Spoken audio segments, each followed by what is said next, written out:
ভূমির উপরিভাগের যে টপ সয়েলটা এটা তৈরি হতে, এখানে হিউমাস সমৃদ্ধ মাটি, এটা তৈরি হতে 25 থেকে 30 বছর সময় লাগে।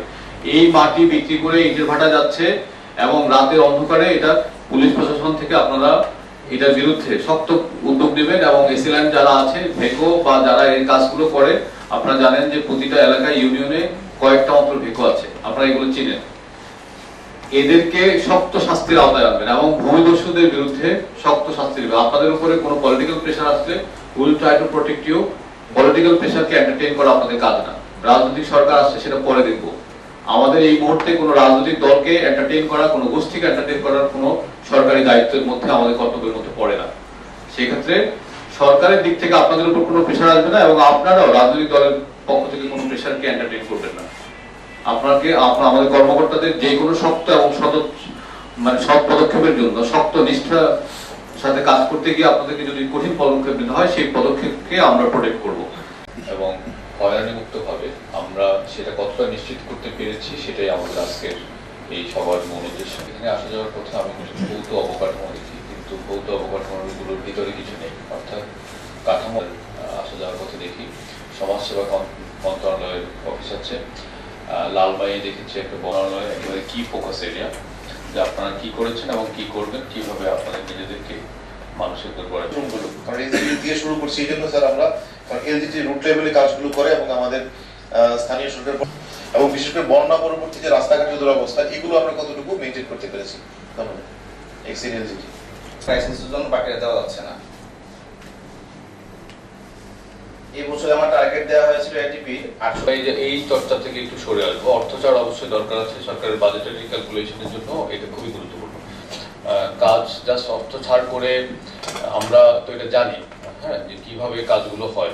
আমার বিনীত আবেদন যে এটা যদি না করি তাহলে আসলে আমরা কোনো পরিবর্তন, আমরা ঢাকা থেকে। ধন্যবাদ স্যারকে, ধন্যবাদ এলজিডি এক্সেল মহোদয়কে। আমি এ পর্যায়ে অনুরোধ করবো রোডস এন্ড হাইওয়েজ এক্সেল মহোদয়কে আপনার চলমান।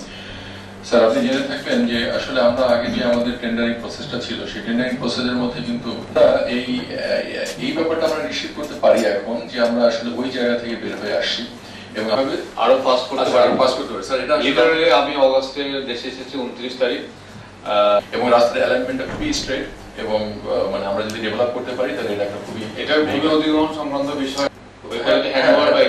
ওটা হয়ে গেছে স্যার, কারণ এটা হচ্ছে আমাদের ওই এক্সিট প্ল্যান এটা আছে যে এই যে অংশটাকে হলো না, আমাদেরকে জানান। হ্যাঁ, জি স্যার।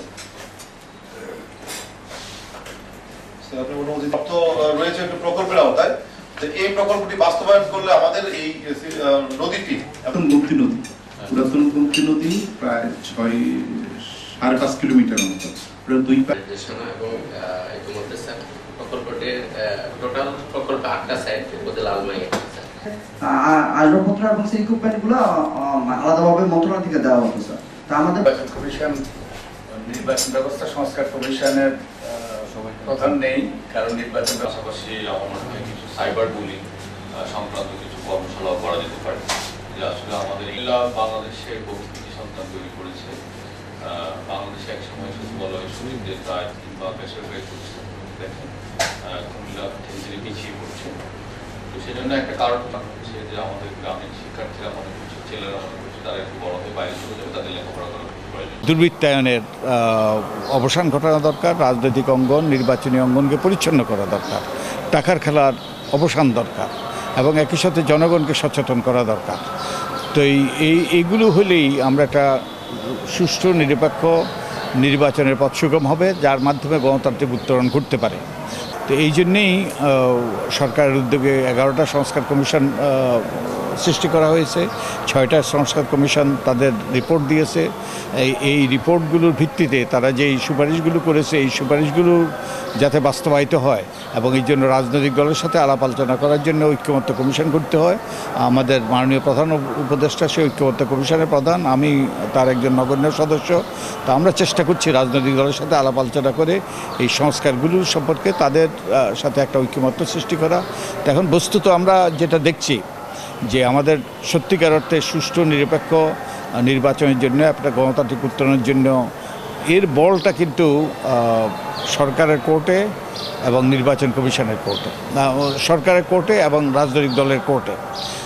আমরা যেই সংস্কার প্রস্তাবগুলো উত্থাপন করেছি, সংস্কার প্রস্তাবগুলো নিয়ে রাজনৈতিক দলের সাথে আলাপ আলোচনা করছি, তারা এগুলো মেনে নিলেই এই যে সরকার এগুলো বাস্তবায়ন করতে পারে।